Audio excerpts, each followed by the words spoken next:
look like it. It's still towards the bottom. It's still towards Dardoch. Something that can focus Huni, and Urgot gets locked in on the side of Echo Fox right away. Yep, and Urgot's something that we've talked about it before, is flexible. It's not necessarily just a top laner. You can also play it mid, and it almost works like a AD bully mid, but like a Galio in terms of tankiness later. So one of the things that people don't always think about is the Gargoyle Stoneplate works incredibly well on him because he usually will stack some HP early, then he gets both resistances, then his W is based off of his HP, so having more of that increases the shield, and then he'll be able to true damage kill tanks. So going tanky and transitioning after being a lane bully is very effective for him. So we'll see with the flexibility too, if he can get a favorable lane matchup here for the Urgot, whether it is the top or the mid. Interesting. They feel like the Aatrox may be something to throw into that, but as well, flex something on their side if this does become LirA's solo. Picks up the Alistar for Hakuho, so they have that for sure initiation when they want to put the horns in the fight. Yep, and I'm wondering if Xayah Rakan will come out. I'm always watching when people have 2 slots available and both them are up, if they go for it, or if they go for Dardoch's jungler here. But Olaf banned away, Sejuani, Kindred, you fall down the tier list. Kaisa again. Kaisa, ooh. And Huni's Lucian. Oh, not just Huni's. Remember Damonte. Yeah, I know. Too. Back in the TSM set, they were up 2 games to 1, and then TSM won the next 2. The 4th game, a lot of people say, was the pivotal one where they tried a Lucian mid for Damonte up against Bjergsen. That one did not work out. Nope. See that Vayne hover in the mid lane. Little love for Caps. And the other Vayne players, obviously. Yeah, basically. I think you went through every marksman there. Oh, Jinx. Ah. Xayah. Xayah, Quinn, Lucian, Xayah, Sivir. Tristana? No. Sivir gets locked in. Really? So this is actually kind of Apollo wheelhouse. Back in the day, Apollo was the speed steroid of On the Hunt. Team goes to fight, boom, everybody's faster. Yeah, it's also really good wave clear, so you can pretty much play whatever you want across the rest of the map. And the Ricochet will take care of a lot of the minions later on in the game, especially like Baron buffed up minions, because you will just crit across all of them. So I'm interested to see what this looks like for Clutch Gaming, because this looks like it's going to go late game for them, or at least they're hoping that it goes late game. But the thing is, you're up against a Kaisa already, who's going to get the Rage Blade, synergizes very well with the Braum. Yeah. We'll see what happens here, because Clutch Gaming, this feels like more push the tempo. Use the Sivir to dive, use the Alistar to dive, use Apollo and Hakuho's lane instead of pivoting off of them to go top. What do they dive with? I feel like they might go, well, the Aatrox is already locked in. GP has been a little absent in this series. I was going to say, we haven't seen any GP, because that covers the AoE, not having to move around the map. We have seen Ryze hover, but no Ryze take. Still good for dives to get in and out with a quick Rune Prison. And we see Syndra and LeBlanc, along with Zat, getting knocked out here. Phase 2. Febiven gets hit hard there, along with the other mid laner and Dardoch's jungle. So now into Phase 2 picks. See what Apollo has. It might be that Gragas again, as LirA picked it up game 1. Yeah, I actually think Gragas is fine here, because then you can flex him around. You could have Aatrox mid, Gragas top, and then pick your jungler. Or you could have the Gragas in the jungle, Aatrox top, and then pick your mid laner. And I've even seen some AP Gragas before in the mid lane, so. Faker, play maker. Very, very flexible. Actually, that was one of my first in-person events, was the SKT versus Najin. Yeah? Yeah. When Faker went crazy. Yeah. That was a crazy event back in Season 2. I love that. There was a lot of hype around him as a star player then. Still is, but he was on fire. There is the Ryze actually locked in here for game 3. Damonte is going to take that. So Febiven now, one less champion for that pool. Heading over to see what he's got. Still, Syndra's been banned out. The Oriana's there. He plays a bit of the Galio. Do they lock in I think the it's hammer? Poppy. I think it's Poppy for the jungle for Dardoch. Keeper's verdict is going to be in this game. Dardoch's going to be taking that one into the jungle. We'll see how he decides for the side of Clutch Gaming, and it's going to be Cassiopeia locked into that mid lane for Febiven, so he's going to be able to dish out the damage from his position. We saw Huni do it last game, so definitely a carry potential coming from that. But all of Clutch Gaming has to come together here in game 3. Huni has been able to almost singly control these games. He's getting help from the team, but he has also absorbed a lot of pressure from Clutch Gaming that has just put him above where he's been playing all season for this series. Yeah, they camped him. Wasn't enough. It's like, they knock him down 5 times. He's like, it should have been 6. That was a camping trip. But Huni, highest damage in both of the games that they played. Has been absolutely decimating solo. Now has one of the best top laners currently in the meta, considered by a lot of pros. And now he's up against one of the former best top lane champions in the Aatrox. But I'm interested in that Poppy. Dardoch on the Poppy.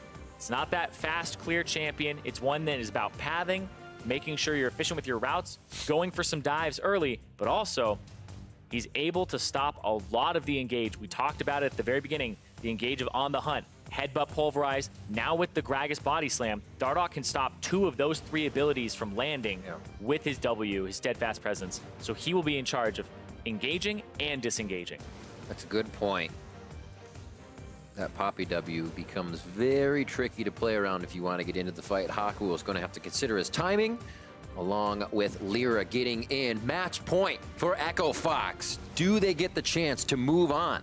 TSM is in front of them next, but Cloud9, the Gauntlet bosses, somewhere Smoothie would love to get a little revenge on a team that he was once on. We were saying before, Lost and Smoothie joined on week 6, day 1.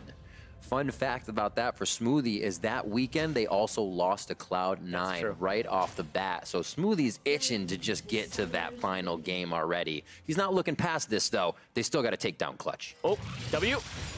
Boom, boom, boom. That's an easy kill pickup there. Deja vu, game 1. A few more seconds and LirA was at his 2nd tier turret, flash blown. Yep. And this is where getting the wards in. Solo is going to be going up and ooh, good flash there from Lost. I don't know how much time did he have to react to that, because Alistar came out of the bush there. So I don't know. We'll get Professor Kobe on it. It was quite quick though. I don't think the Alistar was not sitting around for long. Because Wild Turtles was faster than a fastball, right? Yeah, yeah. So I don't know, what was that one? Actually, Hakuho came from the side, so yeah, he just maybe had to predict that it was going to happen. Saw the range and saw it in his eyes. Faster than a wiffle ball. You can tell. You can tell when he's going to go for it. Got him. But still, that 1 kill over on that little ward will give experience over to Huni. I don't know who else was there with him. I think it might have been Damonte, but gives them a little bit more. Yeah, Solo gonna get damaged as he enters the lane with the shotgun knees. Ooh. And this he has no way to turn around, so it's only a few knees. Basically, he's early levels. The Urgot is like a tanky version of Jace. So when people kind of caught on to that, they're like, yeah, just stand behind the minion wave. Just push him out of the lane. Like, Huni doesn't even care about the CS. He just lost 3 CS. Wait. Uh-oh. Did he? Maybe he does care. We have a pause. So a quick pause here in the beginning of game 3 as we start things off. Let's see what they're discussing. Missed CS. XD phase. So we'll get that situated for the teams. Lost going through Clutch Gaming on your screen here. They seem to be in good spirits, even after the situation's going down. At best of 3, you kind of need to be able to shake off each, best of anything, sorry, this is the best of 5. You need to be able to shake off anything and be ready for the next trouble to come your way, or even the next success here, and be able to take that in stride. We'll figure out what we have for the situation and get right back into game as soon as possible. Yeah, we'll see what happens there. But definitely want to talk about the compositions against each other. Huni will be able to win the top lane as the Urgot against the Aatrox with that range. Dardoch has the Predator for some extra pressure on the Poppy. A lot of people, like I said earlier, have swapped to the Predator for just being proactive and making sure that they're able to run around the map and be out there and able to gank efficiently. And we'll see what he's able to do, because he does stop a lot of that engage. Damonte is in a matchup that's better for Febiven with the Cassiopeia countering the Ryze. And then this bottom lane kind of goes either way depending on abilities and supports and who lands what. And especially with Lost missing his flash right now, it's pretty bad for him, because another Alistar Headbutt Pulverize would put him in a pretty bad spot. And I miss seeing both lanes playing with the Hex Flash. They kind of just sit there and troll each other for a second, flash out of everywhere. Waiting for Smoothie and the rest of the players. With a little bit of lag again, as they said. They're feeling disjointed in their movements. So get that fixed up and loaded back into the game before we get back on the Rift. Yeah, well, hopefully that's resolved quickly. But like you were saying about Echo Fox, match point, If they beat Clutch Gaming here, they move their all-time record against them to 9-1 throughout the year over the course of 10 games. And then the other thing is they would move on to play TSM, the team that they lost to in 5 games in the quarterfinals. Huni's worst finish in any playoffs he's ever played in. He's always made it to the finals or the 3rd, 4th place match. He's never dropped out in the very beginning, in the quarterfinals. So he wants revenge for that. He was sick that day. It still went 5 games. He wants redemption. And then also, if they make it to the final round against Cloud9, like you said, Smoothie would love to play his old team, Cloud9, deny them Worlds for the first time since Cloud9 was an organization. That would actually be incredibly crazy to see that happen, especially with the stride Cloud9 had at the end of the season. Coming up a little short, they are still a very big powerhouse in the NALCS this season.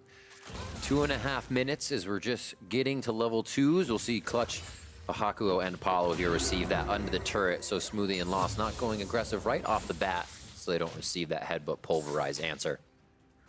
Febiven and Damonte kind of doing what I call the horizontal farming as you switch to the river portions, knowing you're trying to stay safe and not take too much minion aggro if you do go in for the fight. Well, you also play to whatever side your jungler's on. Of course, of course. If you mess that up and you play to the wrong side, then the enemy jungler just ganks you there, right? It just feels weird. You're like, there's this really dark zone behind me, and I don't know what's there. Well, that's absolutely. You should play to where your vision is, and your jungler is on that side too, typically. Absolutely. So it's something that a lot of mid laners don't always do, and it gets a little frustrating because then they just have their back to a gank.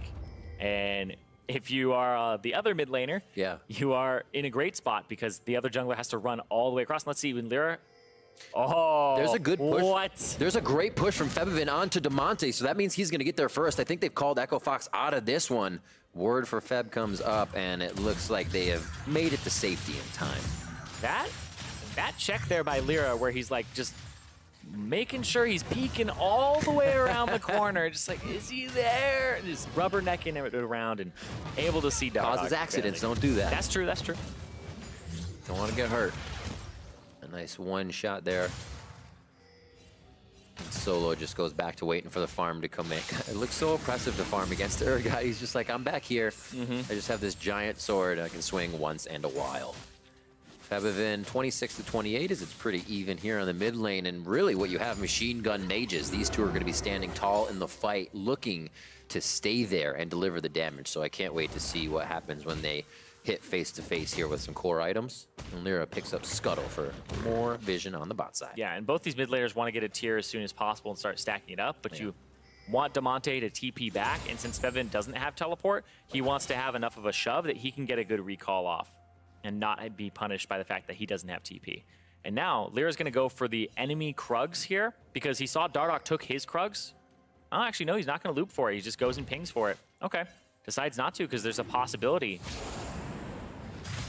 That's so interesting, because Dardoch's route is actually really weird, because he went for his blue, didn't clear his wolves, didn't clear his buff, or sorry, didn't clear his what is it, the Gromp? Yeah, the Gromp. Man, why can't I think of it right there? He buys his Predator boots. Predator's out of the base so he can get to his Krugs faster so that he could potentially contest LirA. So if he was able to catch him there, that would have been huge. But it means that he just actually gets more camps. So Dardoch's going to be way ahead in experience.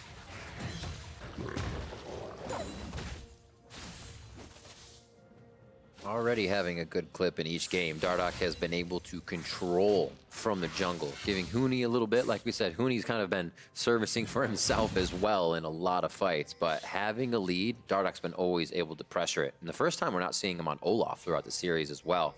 So even with more pressure, becomes a little bit less as he can't fight as much as he wants to, the Dardoch style. Yeah, but the Poppy is still going to be a champion that's quite good at having those early ganks with the Blue Smite and the Predator. You just kind of roam around the map, and keep in mind, Poppy's E is now a 1.6 second stun against a wall at rank 1, and it ranks up to a 2-second stun. And one of the big things about playing against a Poppy is you never know if you should get Merc Treads or if you should get Ninja Tabi, because you really want to buy Merc Treads against anything that's like a 1.5 or higher seconds, especially a 2-second stun. You definitely want that. But she does physical damage and percent HP, so you want to have some armor. So she actually is one of the champions that it's hard to figure out which boots you should be exactly buying against her when you factor in her and the team composition. This one, I feel like you should definitely go Merc Treads because there's a lot of stuns and there's some roots too. The Braum, you also have the Ryze and then the Poppy, but it can usually go either way depending on what's the Aatrox going to want here, right? He's up against a physical top half of the map for him. Probably wants to go for the Ninja Top. Full solo into a fight, almost getting him tagged onto the wall, but he gets himself just far enough away, lets the team know they can be informed in their movements now, and LirA's gonna push into the river here, find Dardoch. Yeah, but Dardoch, level 6, LirA wants to contest that Scuttle Crab. If he can get it, that'll get bloop, a little bit of that away from him. Thank you very much. Yeah, you can see even a Scuttle Crab difference did not allow LirA to catch up and get level 6 there. And also the fact that that E did not hit the wall was huge because Huni, remember, he has that ultimate, the execute. Yep. And if Solo was a little bit lower, he would have been able to pull him back in. Even though the ultimate will go off, it'll still reposition him, I believe, towards him. We did see that it pulled the teleport out of Solo. It looks like Huni will be able to walk back to lane. He may just decide to keep full pressure on and not, but he is waltzing out of the base right now. Nope, there, now he teleports. Yeah, Make me a liar. That always happens, that always happens. Oh, he turned! Gotta be careful, Damonte's low, the headbutt pulverize comes in, they stack the CC nicely, and the last few fangs come through. The kill actually goes to Hakuho though. Dardoch coming up onto LirA, and here is also Smoothie to finish that one off as the supports come up big. Yeah, they end up getting the counter kill onto LirA there, who had flashed forward, or had flashed to try and get out of it, but that was huge. Febiven actually catches Damonte in the Q animation because Ryze can't throw spells over his shoulder. Hold on, another stun against the wall on the Hakuho. He's not level 6. Getting hit. That sticky lollipop cannot feel comfortable just going all up against your Snuggie. Like, that's got to be weird. Hakuho, I know, right? Hakuho gets out of that, but Dardoch is still looking to put down that candy pressure. Down to the bot side now, Apollo just wants to farm. He's not down too much CS, so it won't hurt that much. Smoothie teaming up with Dardoch here, being very aggressive on the map. Uh-oh. We're getting a fight. Apollo knocked up, hit down, trying to get a flash out. Steadfast presence is down, and he will be able to get the safety as concussive blows just short from locking him up. A little pressure from Huni on the top side still allows this pressure on the bottom side with teleports down to continue to happen. Yep, and Huni swapped over to have Ignite here, that's a good point. Potential for some kills. Sounds like Huni. We'll see. Has the cull in this matchup too to make sure that he can get some extra burst of gold later. But watch this. The Q animation from Ryze. He can't throw spells over his shoulder. He has to face, so Q, and that's where he catches him in that animation with the grounded on top of it. So he can't even flash away until he actually runs all the way around that little bump there in the terrain. And then Dardoch was there with enough mana to combo, and then LirA had to flash away, still dies. So a counter kill goes down. For that first blood going over to Hakuho, unfortunately, but the assist with Febiven. Full support's getting a little love on that one. The first time we've seen first blood really being towards the bot side of the map this game, but they came to mid, truthfully enough. Huni and Solo back and forth. We're seeing now with that Phage, he's able to kind of trade back onto Huni within minions. I think that kind of really goes in favor of Solo if he can start dodging her out the shotgun knees. Yeah, I think Solo won that trade because he actually got a mini knockup on Huni's E. So he started the E, the disdain, and then he got mini knockup by the Aatrox Q. So that just completely went out of the window. Hi, Damonte, low on mana. He's going to get knocked up. Petrifying Gaze only slows him, but the party cast puts him in. And the kill secured by Febiven. That's the one you're looking for clutch. Exactly. Febiven had a great game last game. Just go to this lane. It's a counter matchup for the Cassiopeia. There's no flash on Damonte on the Ryze, so just give him that pressure and now kind of set this Cassiopeia up for success because we're kind of having a cast-off here where Huni played it last game. The other former Fnatic member is going to pick it up this time and see what he can do with it. Well, giving a little more power to Febiven would not be a bad thing right now. Oh, if absolutely. you keep going after Damonte, he doesn't really have a way to get out of these cleanse situations, or to cleanse a situation, I should say, and Febiven can continue to chase through Rune Prison, through the CC he'll receive. So the more the merrier for Febiven in mid lane right now as he gets that Seraph's Embrace stacked up. Yeah, and that's kind of where you want to put the pressure here as Clutch Gaming. Going to that top lane, you understand that the Urgot is going to do work on the Aatrox. Might as well just go towards that Ryze a bit. The bottom lane seems like it's a bit of a wash right now between the two. Yeah. But you're waiting for that big item break point. First one to come out. A little disrespectful on the pathing there. Hakuho said, we'll trade damage. Nobody really worse for the wear there. World Ender coming down as Dardoch comes out of the woodwork on solo and causes him to play a little reactive.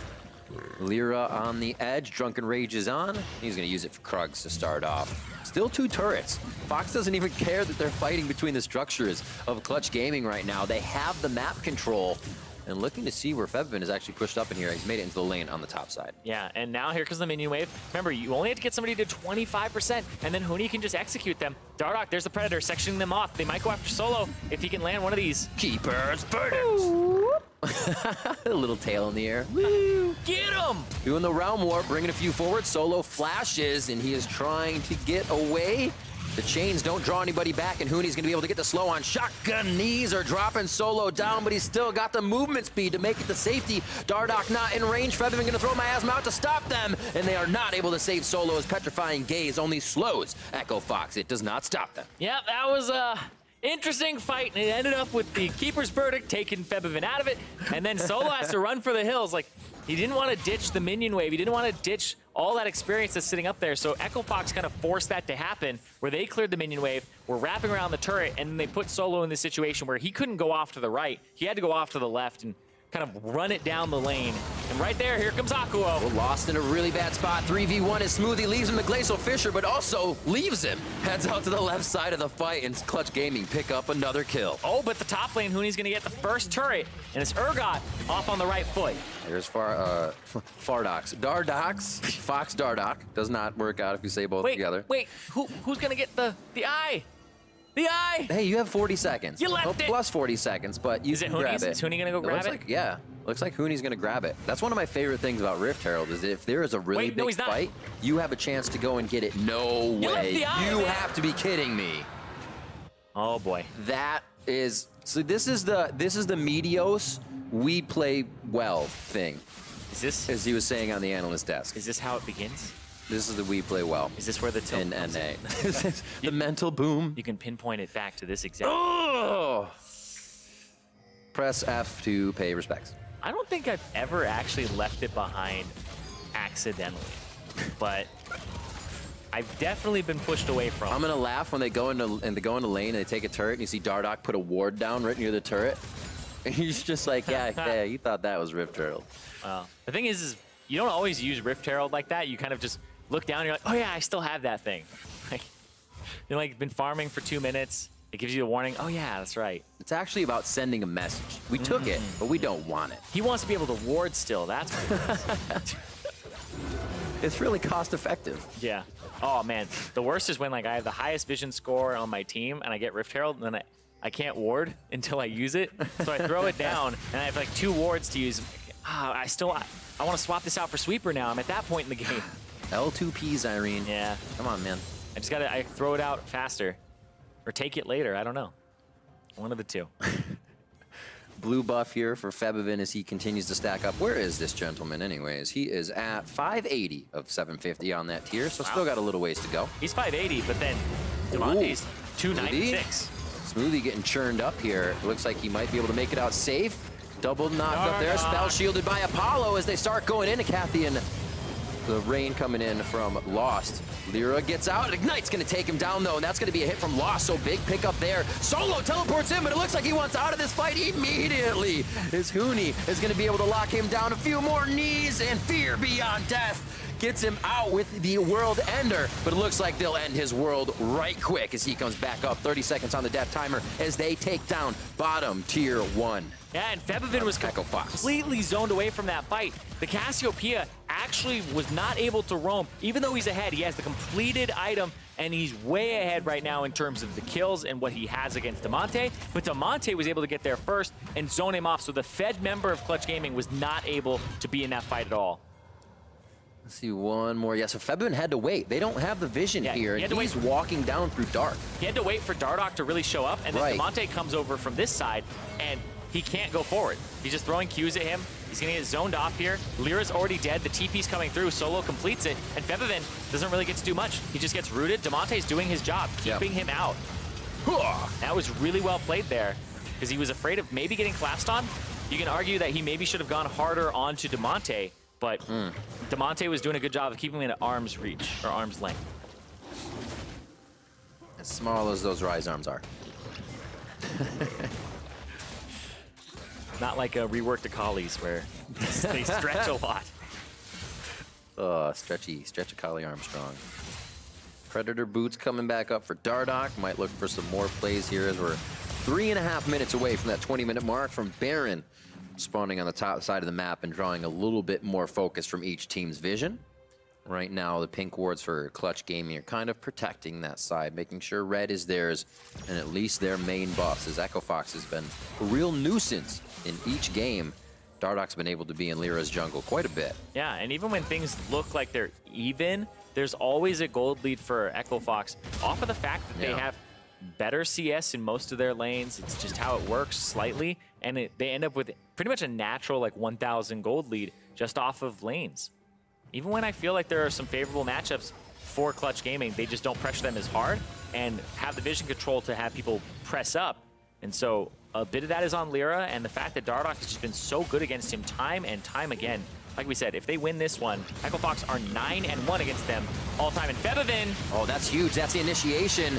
Could be the cast from LirA. They almost take down Febiven as Hakuho has to use Unbreakable Will to get himself to safety. So much in defense happening. The cast goes out. Smoothie's going to try and stand on the turret. The team needs to take it so he doesn't go down. And Solo World Enders. Again, they're using ults to call the bluff of Echo Fox, but Echo Fox is staying for the fights, and Solo now needs to regroup with the team as they keep themselves completely safe here. They only lose LirA in the fight. Yeah, but that's the third time they've lost LirA.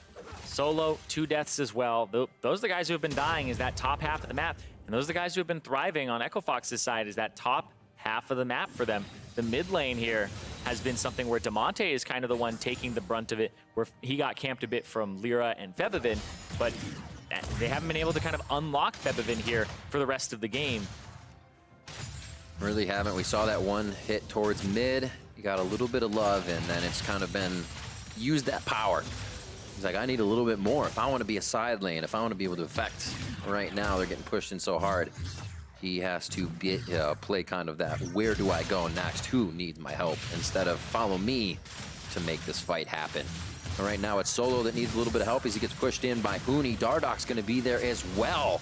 And Echo Fox is just everywhere as Clutch Gaming tries to be in their own jungle. Yeah, Dardoch and Smoothie have actually made a really good combo throughout this series. The gank's top lane where Smoothie roamed up with Dardoch, the fact that they keep contesting the blue buff like this, it's kind of like they're doing a lot of the work of the jungle support synergy and like warding and clearing things out together. And Lost is the one who gets time to farm up the lanes, doesn't really have to get touched in at all, and they have to put himself at risk. And they're doing a lot of the work in terms of just cycling the jungle and keeping LirA behind. And now they've swapped the map too. This is 4 members of Echo Fox bottom side, 2 members of Clutch Gaming top side. If they try to make a power play here, Echo Fox might be able to get a tier 2 turret. Yeah, once they see him up top, hits on to LirA. He stays safe, but Flash is down. And Echo Fox really just having the chance to say, we can take this fight. We can even go a little greedy. We can take this fight, and we can even go a little greedy. They have such a window to play with. It's going to be one of those situations where you could lose a few fights, still be right and ready to get back in the game. Baron is spawning now, though, so that can change quite a few things. We'll have to see who goes for it first. Vision will be there right away. Yep, have to watch out for the Cassiopeia with the Mountain Drake from Clutch Gaming, and you also have to watch out for the Kaisa for Echo Fox, because both these guys can shred down that Baron. A Cassiopeia would really like to have a blue buff in order to do it, which has just been constantly taken away by Echo Fox, which kind of lends itself to the fact that, hey, you know, even though Damonte hasn't been doing too well, the rest of the team is catching up and kind of picking up the slack there.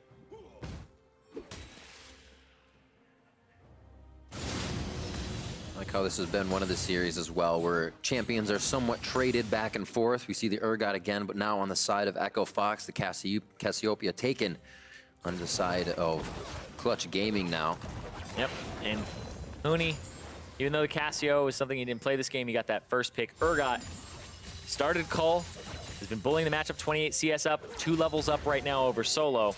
He's got the Righteous Glory completed. He's going for what I would believe to be either the Adaptive Helm, or I would believe, not the Adaptive Helm. It's going to be the Gargoyle Stone Plate. It's going to be the Gargoyle Stone Plate.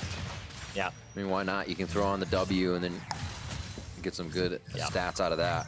It's very, very effective. shields himself based on his HP. And then I believe that shield also lasts when the Gargoyle Stone Plate goes down. So when you have that extra HP on the shield, you still absorb that much damage, and you'll deal you'll deal your normal amount of damage, because Gargoyle Stone Plate usually cuts how much you're doing. Seems applicable if you're going to be a gigantic tank. Yeah. I want to lower that damage. Well, right now, no damage being reserved from Echo Fox as they take down second tier on top side, 4-0 in turrets. Now, it's always good to think there's a lot of gold on the map for Clutch, but they are not able to come to it. No end of the rainbow here on Summoner's Rift for Clutch at this point. 38,000, 39,000 as it ticks over to 33.5. Quite a bit.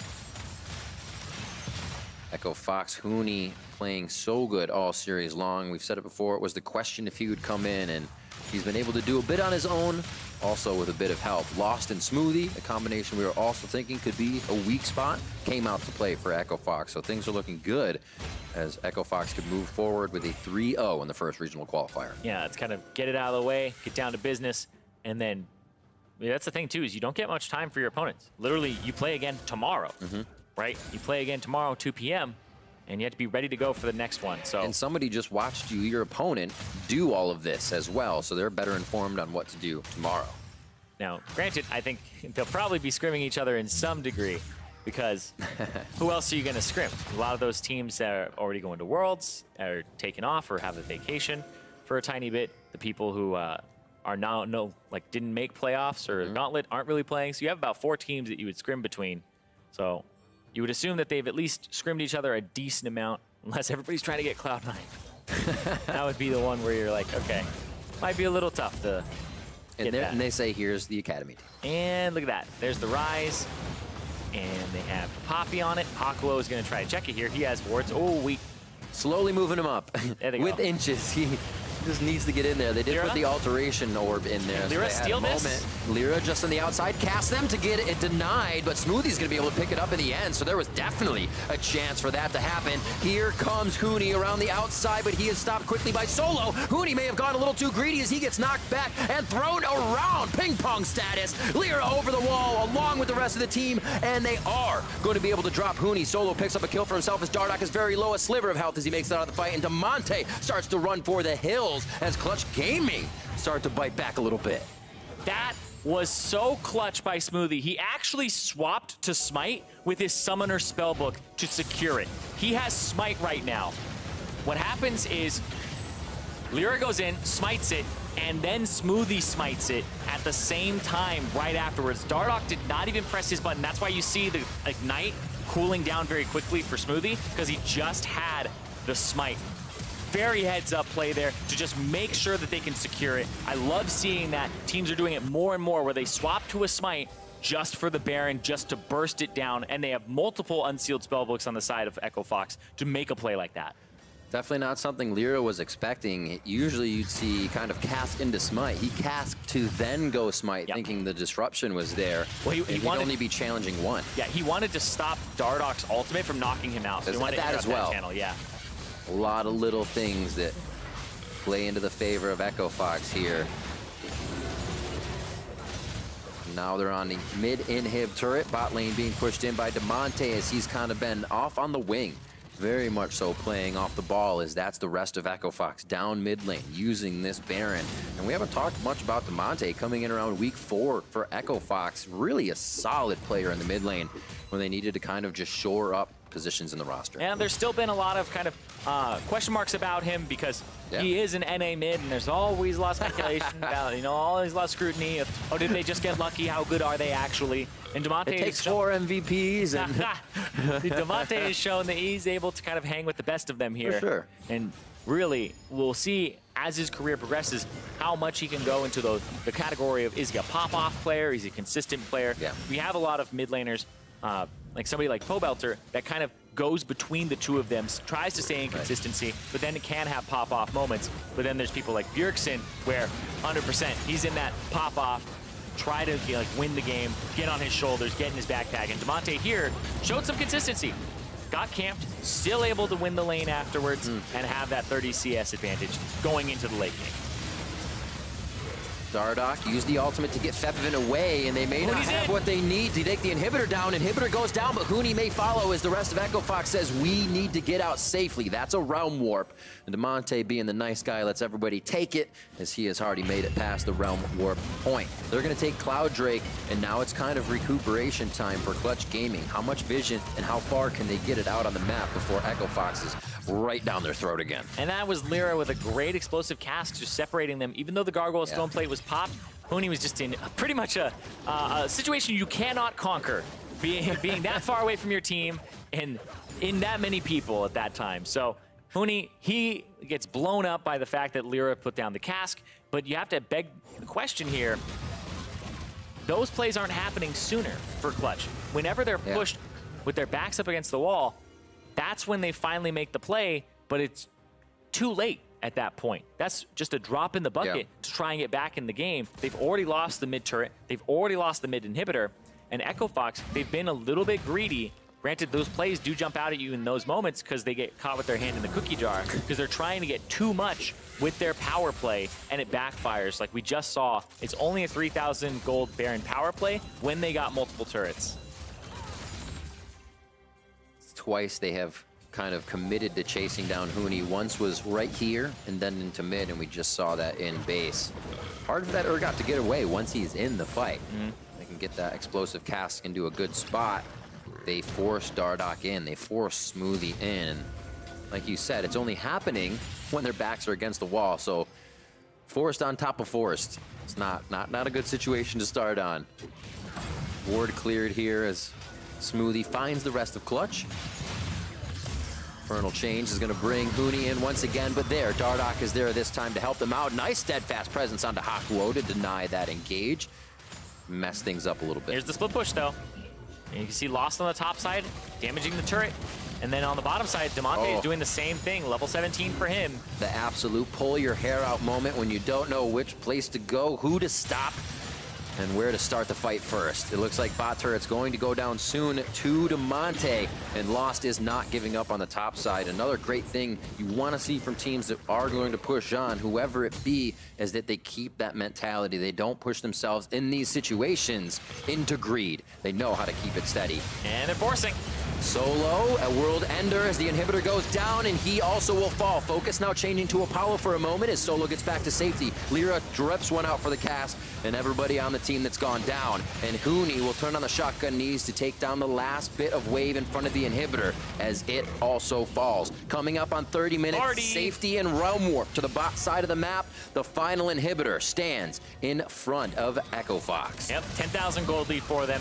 29.5 minutes in. Echo Fox, they've been playing this series pretty fast. It has been one that, you know, the kills have not been enormous. It's been a more controlled style here. They've had some kind of flubs every now and then, but this is 8 turrets to 0. An overwhelming map advantage across almost every lane for Echo Fox. Even in the lane that was counterpicked by Clutch Gaming with the Cassio, Febiven just has not been able to get much in these later game fights. He really hasn't, and he's keeping himself somewhat in a safe position. The team themselves have, although it's 6-5, denied more kills than other games, are just not finding their way into these fights. Clutch Gaming is having trouble putting any of these strategies together to get themselves back in.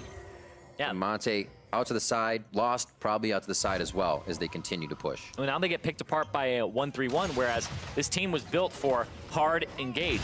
You are supposed to use the on the hunt, and your Killer Instinct onto Hakuho, Unbreakable Will goes down, but can they break it? Apollo on the hunt, giving Hakuho a little bit more movement speed, and now they back up. Feels good to have 2 ultimates down if you need to do something else. Yeah, 2 ultimates down, and the Baron's on the table in 5 seconds here. This is something that they can go towards. Super minions pushing top and in mid, and you can see Solo's flanking, but look at that, a catch! Dardoch right onto Hakuho, and his Unbreakable Will is down. He just used it to kind of flex into that fight. Solo gets caught as well. World Ender's already on. That's 4 ultimates used to start off these fights for Clutch Gaming, and Febiven is now going to be left with his on the front line. It's a dash in for Dardoch. There's Huni onto Apollo, and Febiven shutting down the DPS. Disdains Febiven back, puts him right in the frying pan, and they're gonna make some snake shoes out of Clutch Gaming on that one. LirA heads for the hills. He's out of the the base, and Fox looks to make this a 3-0 as they bring in the rest of the minions. They say, we're taking care of business, 3-0. They move to a 9-1 record against Clutch in the year, showing a dominant performance against this team and shutting them down almost every single time. Echo Fox coming in strong, the favored team to take down Clutch Gaming, and Echo Fox will quickly jump over that fence, if you will. They'll quickly take down Clutch Gaming, and Echo Fox will take the first NA regional match. And Echo Fox will move on to tomorrow to have a rematch against TSM from their quarterfinals. That 5-game series was a nail-biter. Huni was not in the best of health, and Echo Fox want to say that that was a fluke, that they should have moved on, that it was just nature getting the best of Huni there. And now, things will be different. GG's all around. The man on your screen right now, Huni, playing fantastic from the top side. Dardoch allowing that to happen as well with the strength, but everybody coming together very well for this Echo Fox team. And a lot of people were saying, what happened to Huni? What happened to his style? He's playing the same way. They put him on tanks for a bit. He was getting killed very early on in a lot of their games, a lot of level 3 deaths. This was Huni back in form, having Dardoch come to his lane multiple times. Even the time he got camped and he was playing Cassiopeia, he was still able to absolutely destroy that game. That was crazy. The Cassiopeia Huni game was actually pretty intense, and we wondered, you know, when was the last time he played this? This guy's 2-1 all time on top lane Cassiopeia, and now he's 3. You know, my favorite part of that 2-1 stat was that they popped in on the side for his Cassiopeia was that it was a 1.3 KDA. Like, people have like 8.3 KDAs. They have like 10 KDAs when their champion is like really bonkers, or 5 or 4. 1.3 literally means he's getting like a killer assist per death. Like, getting above a 1.0 KDA should be pretty easy, but he gets camped a lot on it, but he still finds relevance. So he's destroying games even when he gets beaten up early. Ride or die, dude. To hear more about the first victory of the Gauntlet, let's hand it over to Avali for an interview with the Echo Fox top laner. Thanks, guys. Huni, congratulations on the win. Now, in Game 2, we saw you pick the Cassiopeia in response to the Urgot pick. And then in Game 3, we saw you say, Clutch Gaming, I'm going to show you how it's done. You picked Urgot yourself. So what made you so confident on that champion today? Yeah, I mean, it's just really, I did Huni, which is like winning both sides. Like, I don't care about versusing Urgot. I don't care about picking just blinding as I was like first pick Urgot. I'm just ready to smash everyone. Now, you smashed today, you went 3-0, but one play that had us all scratching our heads was what happened with the Rift Herald in Game 3? I still don't know what happened there, actually. Our jungler trolled it there? Anyone knows? Anyone idea? Can you guys tell me? He really didn't pick it up yet? 9x for sure. No one picked it up. We were all scratching our heads. We thought you were going for it at one point, and then everyone just kind of based and left it alone. But I mean, today, with the 3-0, you look like you're feeling a lot better, especially with your play. And with having the 3 weeks of practice behind you and feeling healthier, what was the difference in coming in today versus your best of 5? Yeah, I mean, I did comment about what happened at the quarterfinals, even though like I was like got food poisoning, and then like I could not eat like 3 days in a row, and that was my first time playing League after Dawn week 9, which is like really awful. Like, that's why I was like really feeling bad and performed not really well, like as much as I can. But for this time, looking towards I'm versusing TSM for tomorrow, which is second round for Gauntlet. Even though I had a food poisoning before, it was like really close series, which is like 2-3. I mean, without food poisoning, what else can it be? Just gonna be smash TSM. So diving a little bit deeper in that, besides not having food poisoning, what makes you feel so confident that you're going to be able to take them down in this rematch tomorrow? Yeah, I mean, which is like we had a lot practice going on, like 3 weeks. I know my teammates did really well for practice, like not wasting time. And for sure, they try really hard because we know absolutely that's like, it could be last about 2018 of the practice in North America, which is like, I don't want to stop my career here. And also my teammates is going to be feeling the same thing. So that's why we showed it. And that's why we 3-0 easily Clutch Gaming. Even though it's Clutch Gaming was not like really best team like or like strong team in NA, still we made 3-0. We got the confidence on it, and we're gonna show again for tomorrow. Well, Huni, thank you and wishing you luck tomorrow. And for more on the game, let's hear from the State Farm Analyst Desk. Thank you very much, Avli. A much more confident Huni feeling back to his usual self with the 3-0 victory for Echo Fox over Clutch Gaming. Again, as Huni himself even said, an expected result for many. But we had questions around how clean the Echo Fox team would look following that tough best-of-5 that they lost to TSM prior. We wanted to see them do it in few games, and we wanted those games themselves to be relatively clean. Where do you guys feel they fell on that spectrum? You know, how satisfied are you with their performance in this series? I think they played a lot better than they did against TSM for sure. And a huge part of that just has to be Huni's in much better form because he was sick before. Obviously, nobody likes excuses, but stuff happens. So he looked a lot better today. They were doing their normal style of playing around him, allowing him to start most of the plays. So yeah, I thought Echo Fox did a lot better. Yeah, and I don't think that Solo is a chump. I think he's a pretty good top laner, and Huni did dominate that lane today, as he mentioned in the interview. Winning as Urgot, winning against Urgot is very valuable, especially when it's a new pick in the meta with a lot of unknowns. So that worked, and then the rest of Echo Fox, I think, performed decently well. Something that will demand attention from It's TSM. worth noting that Solo has LirA as his jungler, and Huni has Dardoch. I think there's a slight jungle difference. Maybe. As the jungler on the desk. Maybe noticed a couple of those things. I thought Echo Fox looked pretty good. I don't think you're ever going to see a clean Echo Fox win, you know, where it's like 12-0. Perfect It's not game. their style. They're not going to perfect game you. But, like, I think this is as good of their style as you're hoping to see, especially after the TSM series. Like, Huni died playing aggressive, but usually his team was trading back advantageously on the other side of the map on things like that. So I thought, as a whole, they looked really good. Maybe not right here. Oof. This hurt. Oh, we were talking about this on the desk. It's just efficiency. Everyone thinks this was a mistake. It wasn't. Dardoch wanted to keep his trinket slot open for Vision. So Yep. Yeah. He needed to get to those Raptors earlier to start the counter. He wanted jungle. the 25 gold from the Rift Herald because no camps are up. Right. So Doesn't the enemy also get 50 if they kill the Rift Herald? No, it's back down to 25. I think when it first came into the game, it was 50, but it's either way, he didn't want to give him 25 gold. You're trying to starve him out. Right. An even trade is a better trade for the losing team. So if I'm picking up 25 gold, I'll just leave it on the ground and don't give it back to the other team. Usually it's not even trade because you take a turn with it. But all right, no, Mark. Semantics. Details. Nice Gragas ult. But yeah, I thought they looked really good. And I think especially they were able to win this series without showing too much. I think everyone knew there was going to be Urgot priority. And so I don't think that they're like, we were forced and we had to show our early plan in this long gauntlet run that we're going to have to make. The Cassio, maybe you want to hide that, but at least now people are like second guessing themselves if they're going to have to pick into the Urgot. And if I know Huni is going to have some other stuff prepared as well if he gets banned or something. I think Urgot's definitely going to be a huge champion of interest for the rest of this gauntlet and maybe leading up to Worlds because he's just, like we were saying earlier, seemingly came out of nowhere and now everybody's playing him. He seems very strong, getting first picked a lot of the time. So 32-minute game here in the third game of the series. Echo Fox again taking it. This means it's the end of the season for Clutch Gaming, so I do want to hit on this squad real quick before we say our farewells to them.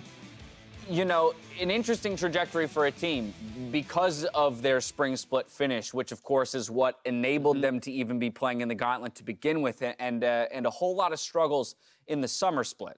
I think they were a team that starting out had a lot of synergy in spring, keeping 3/5 of the NV roster and then adding pretty talented players, all things considered, with Febi and Solo to it. And I think it was just one of those things that as time went on, they did not find their stride in exactly how those 5 players work together. I think all of them are very talented individually, but they didn't quite turn it on the way a lot of other teams in summer did. Yeah, and they had probably about an expectation of around 5th or 6th in the spring, and they overperformed those expectations in the spring. And I think that reset their expectations of being a 3rd or 4th place team, because I do think they underperformed even the spring split expectations in the summer split by finishing 9th. And you can see from the fact that David Lim is no longer with the team, Curry seems to no longer be with the team, there's going to be more changes in the offseason because 9th place, teams are going to make changes. Yeah, so you saw the extremes with this team as opposed to the middle of the road kind of. I thought that Clutch, like you were both saying, they do have very good players. Like, I don't think you can look at any player on Clutch and be like, yeah, you know, this player's just not a good player. He's not going to be able to keep playing. I think that any of these players can continue their professional careers. They're all solid. but it does seem like something was probably happening behind the scenes that we don't know about, because like you were saying, all the management changes, like coaches just leaving right and left. The way they were playing, sometimes I watch a game and I'm like, yeah, this team's very in sync, very coordinated. Sometimes teams just seem like they have absolutely no coordination, or like anti-coordination. Like they just start baiting each other into stuff because they just don't really know what's going on. And it seemed like that was kind of happening to Clutch near the end of the run. So good players, but maybe they just weren't coming together as well as they could have. Beginning of the offseason for Clutch. EchoFox, though, with the victory here, gets to move on to face TSM tomorrow. Talking about the player who factored in most to the victory today. Player of the series will be awarded to Huni up there in the top lane. Again, sort of returning to form to some degree. Yeah, really close call with this one. I think you make a strong argument for either Huni or Dardoch, but specifically what Huni does is he makes plays where there isn't really a play there for most players. This solo kill onto LirA, getting the Shen ult, and the flash gifted over. Also a solo kill onto Febiven. Most damage in the game in all 3 games of the series as a top laner, so impressive stuff from him. On Ornn for one of them too. That's rare. Yeah, definitely very good stuff out of him. You heard Zirene kind of talking about the KDA still sometimes a little low, does pick up the deaths as well. A 76% forward percentage on that Urgot game? That's higher. Pretty forward. That's high. Well, did he even recall this game? Did he shop in the enemy fountain or what? Oh my goodness. Yeah, I mean, it's intriguing, right? Because I think the KDA point is something that I want to take a look at a little bit as we preface the TSM game, because clearly the opponents get tougher. By virtue of moving forward in the gauntlet, these are teams that have finished higher, progressively higher within the summer playoffs themselves. And so you can expect, having lost a tough 5-game series to TSM prior, that Huni will be a focal point within that series and largely be a linchpin to their success. And I think you kind of heard in the interview Huni talking about getting some confidence back and some momentum heading into those. I think having this series before they just instantly dive back into TSM actually is probably a good thing, so that he can get out there, kind of crush a series, pick up a player of the series, and then head in with a little bit more confidence than they might have had if they came in cold turkey. And that's where, Jad, I'm looking at the point you touched on a little bit earlier in this segment, the idea that Huni has both beaten the Urgot matchup and won the Urgot matchup. And so for TSM, with 24 hours, you know, to kind of take their learnings and assess their own strategies coming in, this is something that they now have to largely consider, is Huni's ability to play both sides of that matchup and whether or not they think Hauntzer can perform better than Solo. Yeah, and I think it was Midos and Mark were disagreeing off air about how you should play against EchoFox. Should you camp Huni and play topside focus against them, or should you try and leave him alone and play around other parts of the map? You have to look at your jungle top synergy for that. TSM doesn't have great jungle top synergy, but they did win that best of 5. TSM typically wins, in my opinion, when they play through mid and bottom lane. So this is a series where I think Huni would have the opportunity to do that. But when you look at his deaths throughout the summer split, a lot of teams beat them by trying to play through killing Huni. I do think that if we're talking about the TSM EchoFox series, Huni had synergy with the other team's jungler in that series, who was worked real well with Greg. He and Greg were working super well together. Same page. Oh my goodness. So I do think it will be. Oh, sorry. No, go I do think it will be a really cool series, because both teams just look in much better form than they were last time. Obviously, EchoFox playing with the sick Huni didn't do so hot, and even TSM, like, they've just been getting better and better every single week. I know that they have the Weldon buff, which is insane, by the way. They're stacking it on top of the Reggie buff, which came in as well. The Reggie buff only comes out in dire times. Double stack. The Worlds buff. That didn't get them, the finals buff didn't work. Well, playoffs buff hasn't worked in a little while. That one definitely fell off. That one timed out. Yeah, for sure. Yeah. But the Reggie buff is huge. The Weldon buff is huge. So I expect it'll be a close series. I can't even predict which way it's going to go, honestly. Good thing you're not here tomorrow. Yeah, I was going to say. Dip out on the hard feels series. bad, man. Quick, what is it? From the death. What is it? Who's If you gonna had win? to predict it right now, what would you do? I think TSM will win. Okay. 3-2, though. But you think it'll be a much closer? Yeah, it'll be another close. 5-game series. Well, EchoFox started the weekend with a 3-0. We'll see if they can continue their climb through the bracket presented by Jersey Mike Subs. Tomorrow, they'll get a rematch against TSM, where the winner of that match will face Cloud9 on Sunday. That is, of course, happening over tomorrow and Sunday, as mentioned. Thank you, Meteor, so much for joining us here for this quick and tidy series, as it was. Now, for myself, the casters, and the entire live broadcast crew, thank you for watching, and we'll see you tomorrow for more of the regional qualifiers. Good night.